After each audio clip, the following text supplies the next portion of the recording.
Early on in your work, and there's examples of it again in the exhibition, you tackled, I guess, mysticism, and it manifests itself in your paintings as, visions of a bull, or the sealers being deluded on the ice, or having delusions of bulls or of a ship coming to rescue them. And then it just seems like all of your work. It's hard to put your finger on it.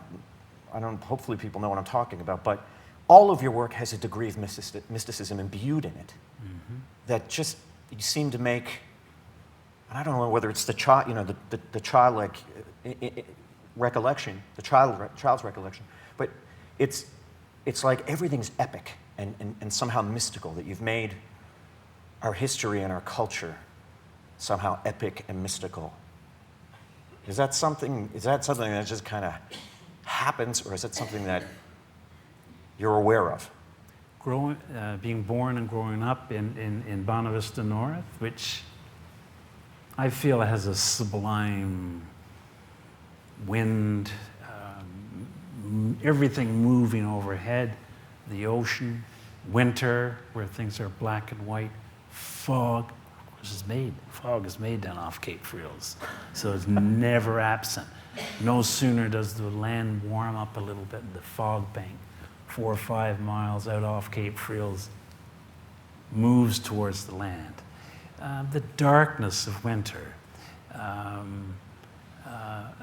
There's a tremendous melancholy in the landscape, which I've felt even in the summer. And it might have something to do with the fact that generations of people have come and gone. And you get those feelings in parts of Europe where you know that for 1,000 years people have come and gone and there's some kind of spirit world. But then the climate, all the northern regions of the world have some kind of spirit world. And it's quite common to see a ghost in Wesleyville. And there are all sorts of stories about, fantastic stories of the spirit world. And so, again, that's part of the lore and the storytelling. And then as an individual, of course, if you're a reader, which I was from very early on, and a great teacher of Shakespeare, and at a very early age, being aware of Julius Caesar, Macbeth, Richard I, II, III, all those great Shakespearean plays. And once we had Macbeth, we wanted Julius Caesar. And so it's just full.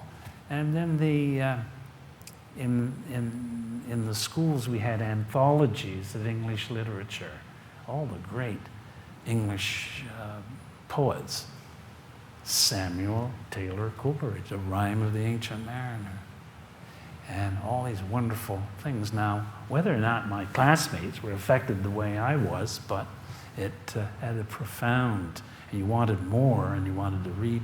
So you would have absorbed all sorts of fantastic ideas, which perhaps translated into your way of seeing and feeling in the artwork. And as a student, of course, in Toronto, we were absolutely fortunate in having really great teachers. Like one example of being told that a work of art has to have a life of its own. It has to have this unexplainable quality, which was not always easy to achieve, but if you were able to produce a work with this mystery and this quality, it represented art. Not just a pretty picture, not something that was nice, not something that was just simply decorated, but it had this life of its own, and it's something you always strive for in the work, and it's very elusive. Manual skill will not produce it.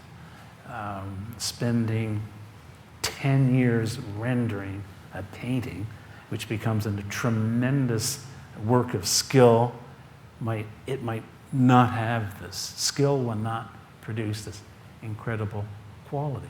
And the same is true in writing and poetry. The poem has some wonderful, undefinable quality, which would make it great. I wanted to ask you, there's two, as familiar as I am with your work, there are two wonderful parts of this exhibition that, one is going through a fire down on the Labrador and going through the entire process. It's in one of the rooms back there, of from a basic sketch and idea to basically, I guess, the final print, which of course everybody knows to be the iceberg, the humpback, and the Labrador on fire. But also the video from, the film from the National Film Board. I mean, how you produce a piece is so painstaking. And it wasn't until I saw you do it and saw you with the copper plates and that I really began to appreciate how difficult the work is. When did you decide, was it at the Ontario College? It was at the Ontario College of Art that you decided that this is how you wanted to produce work. The Ontario College of Art, first year,